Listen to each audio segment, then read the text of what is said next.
What's going on, YouTube? Welcome back to the family. It is Trenton Gibson. Welcome back to the program, man. We are here all March. We are making these breakdowns happen. And in this breakdown right here, I have the man himself, Braden Smith, Mr. All-Time Assist Leader. He's that guy, man. And in this breakdown, we are going to be breaking down exactly how he manipulates the pick and roll. Now, Purdue does not run too many variants of pick and rolls, but the ones they do are very repetitive, and Braden continues to make things happen. You will see it in this breakdown. Now, I know Purdue is struggling going into the NCAA tournament.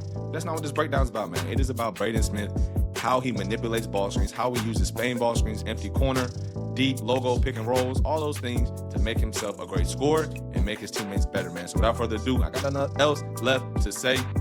Let's get to the breakdown. So we got Braden Smith right here. We are starting off with our empty corner pick and rolls. These happen a lot in transition.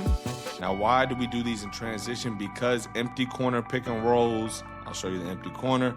Empty corner pick and rolls are easy to do in transition, obviously, because the defense will not always be set. But sometimes when you're running on offense, both these corners don't always get filled. You know what I'm saying? Sometimes two guys end up over here. We just end up running. It's okay. We'll be peaceful.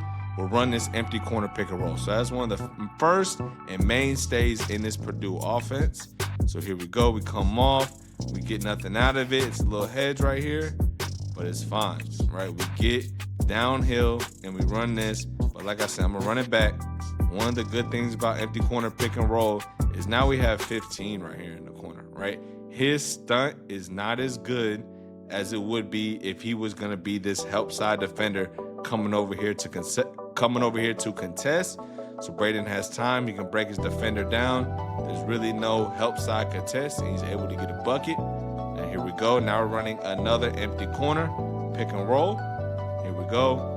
And one of the first things you need to do when you have any type of pick and roll is first look for the reject, right? Especially on empty corners. If you reject, the whole defense is fried, and that's what he's able to do. He rejects, spins off the defender, so that means everybody has to collapse to try to stop this drive. Now we kick it out to our shooter, wide open. Some say green, some say money, some say cash. It is what it is. Okay, here we go. Now we are in a Spain alignment. How do we know it's Spain? We have three guys right here. Usually pick and roll is two-man game, as we say, but now we involve a third guy. And then most of the time you have two corner guys filled, okay? So what's gonna happen is Braden's gonna try to come off. We have a screen here, and then this offensive man will either set this screen or slip out, right? It usually just depends on the coverage of the defense. But let's see it break down in real time. So we get the screen. We get this, look like he's gonna set a screen, but he doesn't really need to because his man's in coverage. So now that leaves this man in a bind, right? His defender or the defensive man, these two guys are worried about Braden Smith. So if this number 6 right here decides to stay with 24, his man, 24 is a shooter. If he decides to stay with him, then we have a lob dunk right here because help side is not big enough. And if help side fully commits, then we have the skip, right? But what ends up happening is 6 says, I need to take this big. So then we leave a shooter, right? It's not an open shot, but he already had hands on the ball, catch, and he's still down here. So for Division I shooters, for pro level shooters, these guys can make these shots, and they do, right? Maybe a good bounce, but they do. Okay, here's another Spain, and now we get into it in a different manner, right? So now, how do we get into it? We run a ram screen right here. A ram screen is basically trying to hit the defensive big man, so therefore there's more space for big man to come over here and set this screen. So it doesn't really work, but it turns around and it's into a Spain. Now, what do? What's the first thing to do? We reject, right? Why do we reject? Because defense is over here, defense is over here. So if we reject, now we have a straight line to the rim. That's what Braden does. And what the reject does, it absorbs this defender, right? So now we have 2 on the ball. Big man can't leave big man. And so we kick out, once again, wide open shot. So the Spain, when run correctly, is one of the toughest things to guard. Might be the toughest type of screen to guard. Okay, here we go. Got it right here. Braden catching it low. Okay, so some people, especially teams in Europe, will call this a logo pick. Why is it called a logo pick? Right? Some people, you can call it on a block, but these on European courts, they have logos right here. So it's called a logo pick. Anyway, here we go. So big man's gonna come down here. And one of the toughest things about this logo pick for the defense is it's really hard to go under, right? You really can't go under these things. If you switch it, then you got a point guard here, and then we got our big man already pretty much low on the court with the guard, right? So these are very tough screens to guard, but I also think these are tough screens for the offense to really to generate, if that makes sense. You don't really find yourself here unless it's a set play as a guard. So here we go. We come off, and as normal, there's going to be coverage, and this is the point of the logo pick. We want there to be coverage. We want him to get over. We're able to dime it. Help is too late, and he's not big enough. We get Dunkin' Donuts, okay? Now, another way we can get to a logo pick, like I said, it's kind of tough to get to it, but here we go. Braden brings it down, and this is one of the ways to do it for real. You come down, so now what would we normally have? We have the empty corner, so we usually have this ball screen, but Braden tries to reject. But what his reject does, even if he gets cut off, right, he gets cut off, but now he's in perfect position for this logo pick. Just come through, set it, they set it, right? And even just a little bit of coverage gives time for the pocket pass to the dunk, right? Okay, here we go. So we got the logo pick, we got the empty corners. Now we got high pick and roll.